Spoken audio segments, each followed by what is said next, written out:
13 नवंबर के बाद कहाँ जाओगे? 13 नवंबर के बाद बताओ। नहीं तो मैं तो एक आह्वान करूं, एक सीटी बजाऊं, सीटी पीटी घूम कर दूं राजस्थान की सरकार, साड़ी को हिलने दूं राजस्थान की। मुझे भी सब जानते हैं राजस्थान के अंदर, मैं तो लॉ एंड ऑर्डर बिगाड़ना नहीं चाहता। आप खुद ही कह दोगे कि हनुमान जी वो कहीं कर लिए थे। वसुंधरा जी का कितना बड़ा खौफ था, ये तो भजन लाल है, कुछ भी नहीं है। तो वसुंधरा जी चली गई, ईडी की रेड पड़ी इंडिया बुल्स पे, इसलिए भाजपा के अंदर जाना, नहीं तो वो गिरफ्तार कर लेंगे। आरएलपी सिर्फ राजस्थान में लड़ेगी जब तक सत्ता के शिखर के आसपास हम लोग नहीं पहुंच जाते। लोग कहते हैं कि आप समझौता कर लेते तो ये हो जाता। हमने तो कहा था हम समझौता करेंगे नहीं किसी से, कांग्रेस बीजेपी से, इसलिए कांग्रेस बीजेपी से समझौता नहीं किया।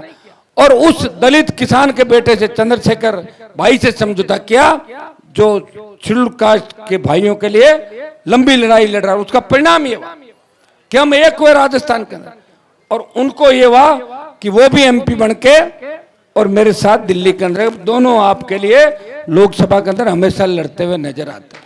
भाइयों, मैं अभी ज्यादा लंबी चौड़ी बातें इसलिए नहीं कहूंगा कि जब फार्म भरेंगे और जब बातें होंगी तो लंबी चौड़ी बात आपको उस दिन 1-1 घंटे का भाषण हम लोग देंगे।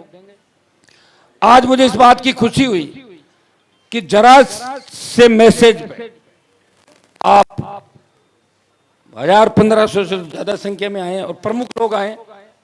हमेशा अपने आप प्रमुख लोग आते हैं और इस बात को मान लेते भाई न्योता दे दिया, बात शुरुआत हुई, उसके बाद आप निकल जाते हैं। आपने फैसला मेरे पे छोड़ दिया और मैं आप लोगों से जहां जहां बात करनी, जो जो बात मेरे पास हो रही है, आपको पता है कि मैं कभी गलत फैसला नहीं लेता। मैं प्रमुख लोगों से बात करके फैसला लूंगा। लेकिन आप ये सोच लें कि इस बार की जो जीत है वो मेरी अकेले की जीत नहीं होगी। इस बार की जीत आप सबकी जो मंच पे बैठे हैं चारों तरफ सर्वसम्मति की, और खींवसर के प्रत्येक मतदाता और प्रत्येक जाति की जीत होगी। इस जीत से मोदी अमित शाह डर जाएंगे। और जब मैं चुनाव जिताने के बाद लोकसभा का सत्र होगा, दिसंबर में जाऊंगा, तो मोदी अमित शाह पहले से मेरी तरफ हेलो करेंगे, कैसे हो हनुमान जी। और जीत नहीं हुई तो कहते हैं देखो हनुमान ले आए हम वहां पे।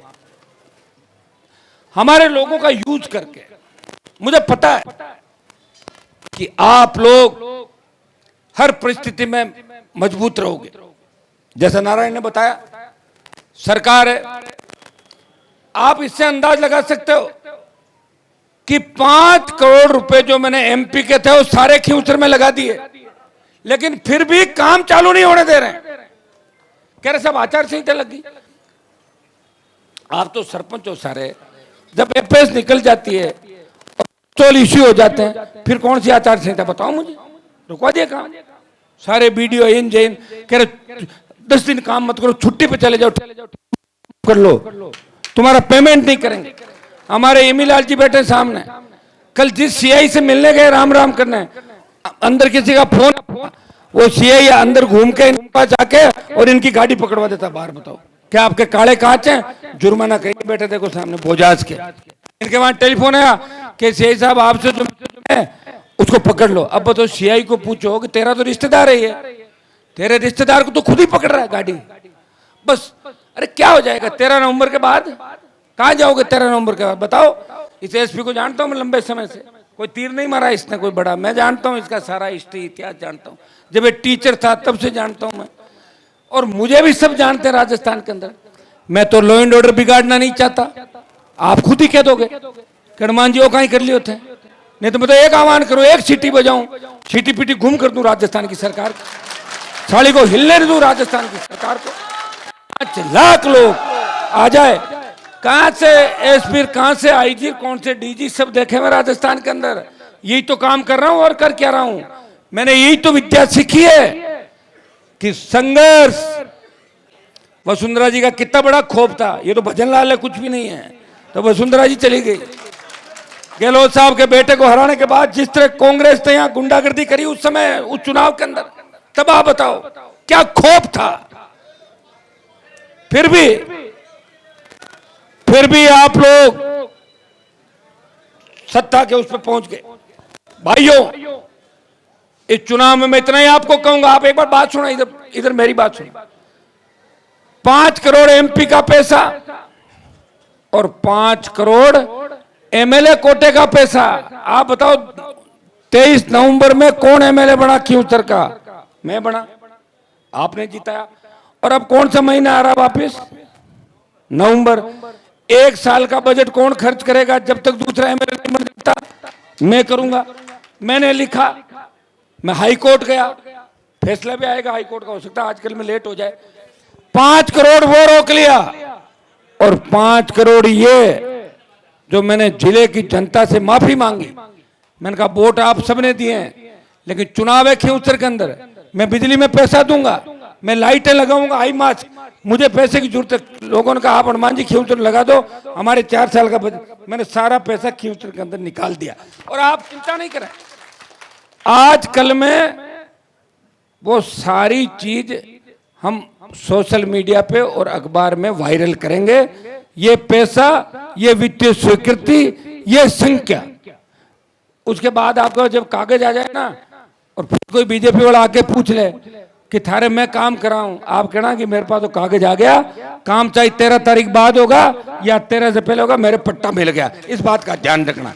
अब एक एक आदमी को तो जाके समझाने सरा कि मैंने तुम्हारा पैसा निकाल दिया, मैं तुम्हारे काम चालू कर रहा हूं, मैं आज आ रहा हूं, कल आ रहा हूं। कोई बीमारी का बहाना बना के भाग जाता है, कोई थानेदार किसी को डरा देता है, कोई ठेकेदार चला जाता। अब तांतवास के अंदर मैंने पैसे डाले, सरपंच साहब को कहा, मैंने कहा सरपंच साहब बताओ, तो उन्होंने कहा 3 लाख में नई ट्यूबवेल साइड में खोदेगी पंचायत।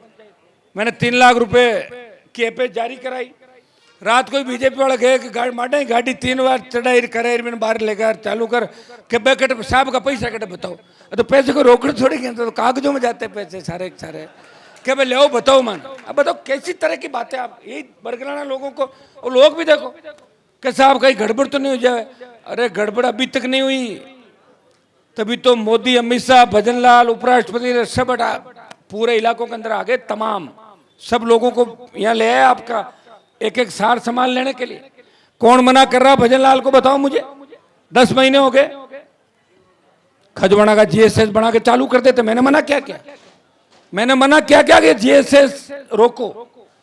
मैं चाह रहा था, जैसे ही मैंने डीसी की मीटिंग ली, और डीसी किसने बनाई? नरेंद्र मोदी ने। उसका चेयरमैन कौन है? एमपी। डीएमएफटी का 100 करोड़ रुपया कौन लाया खनिज का? मैं लाया। ज्योति मिर्जा बोली कि डीएमएफटी का पैसा तो हनुमान खर्च कर गया, इसलिए मैं तो कांग्रेस छोड़ रही हूँ। कांग्रेस इसलिए नहीं छोड़ रही हो, ईडी की रेड पड़ी इंडिया बुल्स पे, इसलिए भाजपा के अंदर जाना, नहीं तो वो गिरफ्तार कर लेंगे।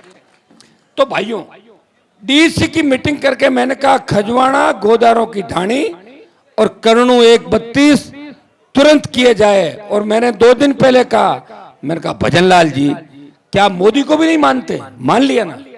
मंत्री भाग के आया और बोला हम ये कर रहे हैं। तुम थोड़े करो, कर दिया हमने पहले ही। तुम कुछ नहीं कर रहे हो, मैं कर रहा हूं। और मैं जो कर रहा हूं उसका धन्यवाद लेने के लिए तुम यहां पे दौड़ दौड़ के आ रहे हो।